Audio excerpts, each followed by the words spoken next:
दोस्तों जय मसीह। आप सभी को प्रभु यीशु मसीह के नाम में पास्टर डैनियल राज का प्यार भरा सलाम। जैसे आप जानते हैं कि मैं अलग अलग सब्जेक्ट के ऊपर बात कर रहा हूं और लगातार वीडियोस को बना रहा हूं। और अभी आपने ऊपर देखा होगा दशमांश किसको देना है, दशमांश किसको देना है, दशमांश किसको देना है, उसके ऊपर ये जो वीडियो है मैंने अभी बात करने के लिए तय किया और मैं अभी आपसे बात करूंगा। लेकिन उसके पहले अगर आप मेरे चैनल पे पहली बार आए हैं, मुझे आप पहली बार सुन रहे हैं और आपने मुझे सब्सक्राइब्स नहीं किया है, तो मैं रिक्वेस्ट करता हूं कि मेरे चैनल को सब्सक्राइब करें, लाल बेल दबा दें, ताकि मेरे जो मैसेजेस आते हैं, क्षमा करें, वो आप तक पहुंच सके और आपको मिल सके। और साथ ही साथ मैं ये भी बता दूं कि डैनियल राज यूट्यूब से पैसे नहीं कमाता, ये बिल्कुल मुफ्त है। और उसका प्रमाण ये है कि मेरे ऐड जब चैनल को ओपन करोगे, वीडियो को ओपन करोगे, आपको किसी प्रकार का एडवर्टाइजमेंट नहीं मिलेगा। चलिए बात को आगे शुरू करते हैं कि दशमांश किसको देना चाहिए, दशमांश किसको देना चाहिए या कहाँ देना चाहिए, कैसे देना चाहिए, XYZ, उसके ऊपर मैं जल्दी से आ रहा हूँ। और मेरा वीडियो आजकल मैं शॉर्ट रख रहा हूँ, इसलिए आखिर तक देखिएगा। अगर ठीक लगता है तो दूसरों तक भी शेयर करिएगा। सबसे पहली चीज़, दशमांश ये जो शब्द है, ये व्यवस्था और यहूदियों के लिए और इजरायलियों के लिए ही है। क्या कहते हैं, दशमांश born again Christians, new covenant Christians, कलीसिया, यीशु को फॉलो करने वाले, यीशु के पीछे चलने वालों के लिए 10 आज्ञा या क्षमा करें, दशमांश का बात नहीं है और दशमांश का विषय आपका और मेरा नहीं है। साथ ही साथ दूसरी बात, न्यू टेस्टमेंट में मत्ती से लेकर प्रकाशित वाक्य तक में जहाँ जहाँ दशमांश का इस्तेमाल हुआ है, सिर्फ वर्ड दशमांश का, तो उसके पीछे कॉन्टेक्स्ट को समझना होगा।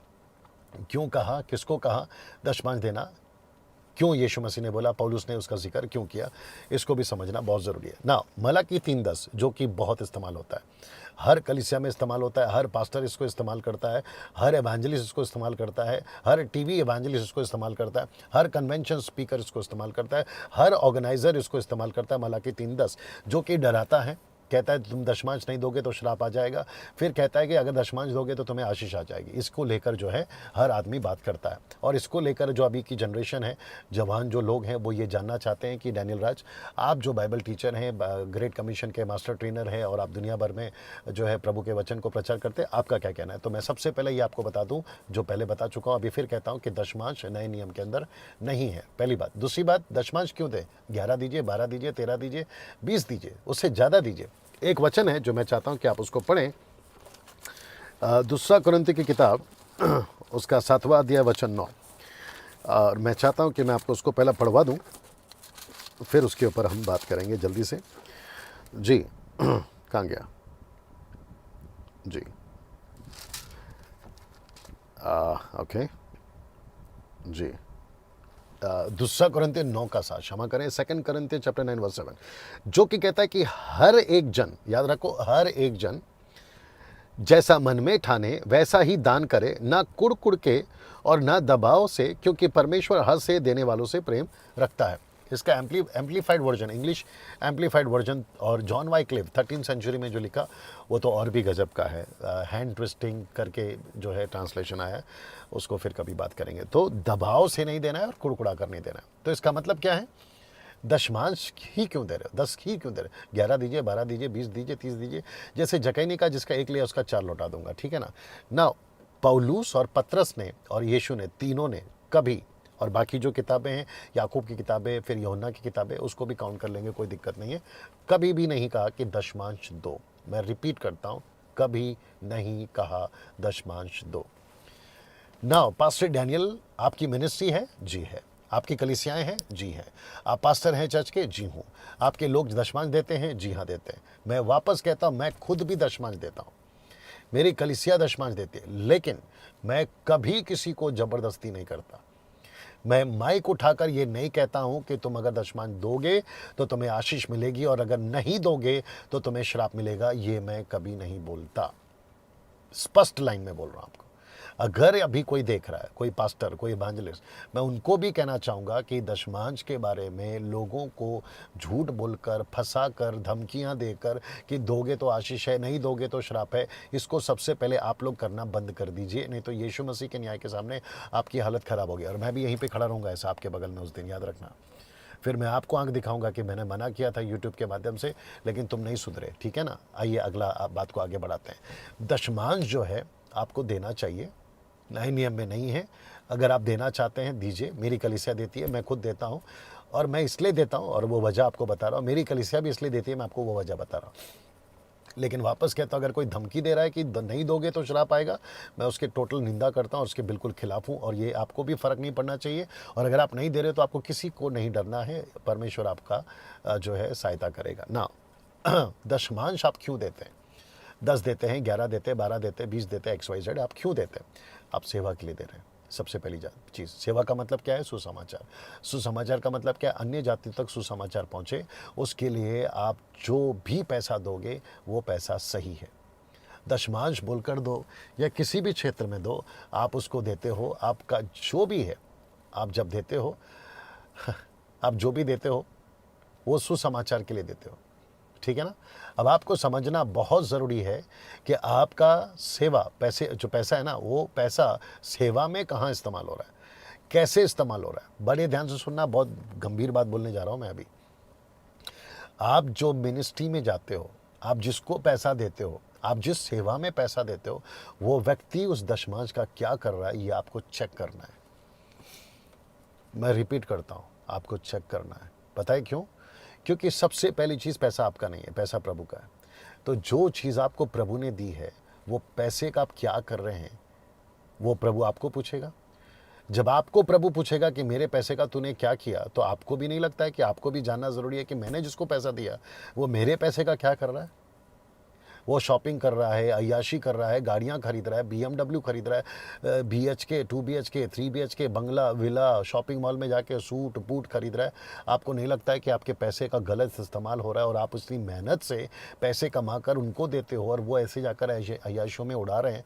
तो आपको नहीं लगता है? विदेशों में घूम रहे हैं, उनके बच्चे विदेशों में पढ़ रहे हैं, उनकी पत्नियाँ विदेशों में घूम रही है, महंगी महंगी कपड़े खरीद रहे हैं, साड़ियाँ पहन रहे हैं, गहने पहन रहे हैं। आपको नहीं लगता है कि आपका पैसा इस्तेमाल हो रहा है और आपको पूछना चाहिए और जानना चाहिए कि मेरे पैसे कहाँ जा रहे हैं?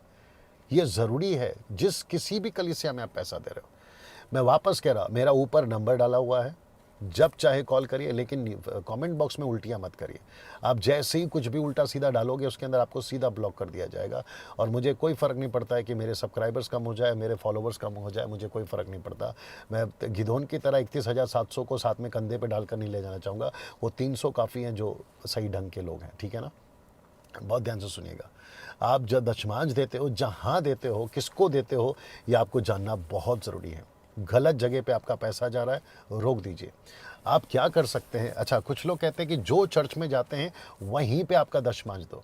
ठीक है, मान लिया, दीजिए, लेकिन ये भी चेक करिए कि वो जो कलीसिया में आप जा रहे हैं, वो आपका पास्टर और वो आपका चर्च क्या सुसमाचार के प्रति वो पैसे का इस्तेमाल कर रहा है? अगर नहीं कर रहा है, मेरा सीधा क्लियर क्रिस्टल स्टेटमेंट है, आप अपना दशमांश देना बंद कर दीजिए। मैं रिपीट करता हूँ, अगर जिस चर्च में आप पैसा दे रहे हो, दशमांश दे रहे हो, लाख रुपया हो, 10 लाख रुपया हो या 2 रुपया हो, आप जिसको भी दे रहे हो, अगर वो कलीसिया, वो पास्टर अगर सुसमाचार में इस्तेमाल नहीं कर रहा है, वो पैसे को मज़े कर रहा है, पिकनिक में उड़ा रहा है, क्रिकेट में उड़ा रहा है, गेम्स में उड़ा रहा है, अय्याशियों में उड़ा रहा है, तो आपका दशमांश उसको बंद करिए। हाँ, अगर वो मिनिस्ट्री, वो पास्टर आत्माओं को जीत रहा है, मिशन का काम कर रहा है, मिशनरीज़ को भेज रहा है, गांव-गांव में आपकी शाखाएं खुल रही है, तो आपको सलूट है, उस पास्टर को भी सलूट है, उस मिनिस्ट्री को भी सलूट है और आपको भी सलूट है। फिर आपका पैसा सही जगह पे जा रहा है। लेकिन अगर नहीं है तो देना बंद करो। उल्टा आप क्या कर सकते हो, आपका दशमांश को कलेक्ट करके अनाथ आश्रम में दीजिए, जो सोशल काम करते हैं उनको दीजिए, गरीब बच्चों को दीजिए, जिनके पास कपड़े नहीं है, खाना नहीं है, उनको दीजिए। और कितनी मिनिस्ट्री है जो गांव के अंदर है। अभी जैसे मैं कई गांव में घूम रहा हूँ, नाम नहीं लूँगा, कई जगहों पर कई चीज़ें नहीं है ना, साउंड नहीं है, कुर्सियाँ नहीं है, फ़ैन नहीं है, दरवाज़ा नहीं है, क्या कहते हैं, ऊपर छत नहीं है। आई मीन घर, कलीसिया जो है वो पतरे का है, लकड़ी का है, घास भूसे का है, तो उनके पास में कंक्रीट घर नहीं है, कलीसिया नहीं है, तो आप वहाँ पैसा दीजिए। क्योंकि जैसे शहर की कलीसिया प्रभु की है, वैसे गांव की कलीसिया भी प्रभु की है। तो आप वो ध्यान में रखे हुए प्रार्थना पूर्वक अपना दशमांश जो है वहाँ पर भेज सकते हैं। और ऐसा करने से ये पाप नहीं है। मैं रिपीट करता हूँ, ऐसा करने से ये पाप नहीं है और आप गलत काम नहीं कर रहे हैं, क्योंकि आप परमेश्वर के। इसलिए यीशु मसीह ने क्या कहा? यूनिवर्सल चर्च, पतरस मैं तुझ पर अपनी कलीसिया बनाऊंगा, मत्ती की किताब उसका 16 का 18। ये यीशु मसीह का कलीसिया, यूनिवर्सल कलीसिया। हम किसी पंथ में नहीं है, हम किसी डिनोमिनेशन, रिस्पेक्ट हम सबकी करते हैं, लेकिन सब कलीसिया कलीसिया यूनिवर्सल कलीसिया है। इसलिए तो लिखा है ना प्रेरितों की किताब उसका 4 अध्याय में, अगर आप पढ़ोगे आखिरी के वचनों को, वहाँ लिखा है कि कोई भी दरिंदर नहीं था, कोई भी गरीब नहीं था। क्यों? कलीसिया में पैसा इकट्ठा होता था और कलीसिया जिसकी ज़रूरत होती थी उसको बांट दिया करते थे। और यीशु ने भी यही कहा, जब मैं जेल में था तुम मुझे मिलने आए, जब मैं हॉस्पिटल में था बीमार था मिलने आए, मैं भूखा था खाना खिलाया, मैं प्यासा था पानी पिलाया। ये बात बोली कि नहीं बोली?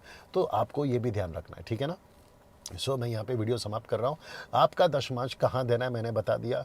अगर आप जहाँ दे रहे हैं क्या वो ठीक है, चेक करना है। आपको जांचना है कि वो पैसा आपका कहाँ सही जगह पे जा रहा है कि नहीं जा रहा है। और मैं साथ ही साथ उन सभी पास्टरों को, आप मेरे से बड़े हो सकते हैं, आप मेरे से छोटे हो सकते हैं, उससे कोई फ़र्क नहीं पड़ता, लेकिन क्योंकि मैं वचन से बात कर रहा हूँ और वचन सबसे बड़ा है, प्रभु सबसे बड़ा है। मैं केवल उसकी सड़क में खड़ा आवाज़ हूँ, मैं जंगल में उस खड़ा आवाज़ हूँ, मैं खोजा की तरह रथ के पीछे दौड़ने वाला आवाज़ हूँ, मैं यीशु मसीह की वचन की आवाज़ हूँ। मैं जैसे हमेशा वीडियो में बोलता हूँ, उसके वसीले से सुन लीजिएगा। अगर आप गलत तरीके से पैसा कमा रहे हो, याद रखो परमेश्वर का न्याय, परमेश्वर का क्रोध आपके ऊपर आने पर है। परमेश्वर अपनी कलीसिया को नहीं छोड़ेगा। परमेश्वर अपने लोगों को अगर आप लूटोगे, परमेश्वर नहीं छोड़ेगा। याद रखो परमेश्वर जलन रखने वाला परमेश्वर है। वो अनुग्रहकारी है तो वो जलन रखने वाला परमेश्वर भी है। वो प्यार करता है तो वो सज़ा भी देता है, ये भी याद रखो।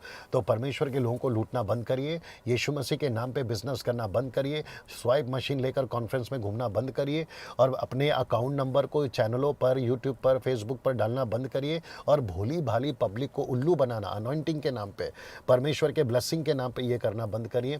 किडनियाँ फेल हो रही है आजकल हम देख रहे हैं, हार्ट अटैक आकर लोग मर रहे हैं आज हम देख रहे हैं, एक्सीडेंट में लोग आज मर रहे हैं। इसका डर, अनन्या सफीरा की मौत यूं ही नहीं हुई है और वो भी पैसे के मामले में। याद रखो अनन्या सफीरा की मौत इसलिए हुई है ताकि कलीसिया में डर आए, और वहाँ लिखा है कि कलीसिया में डर आया और सबको डर आया। ये बात आपको समझना बहुत ज़रूरी है ठीक है ना।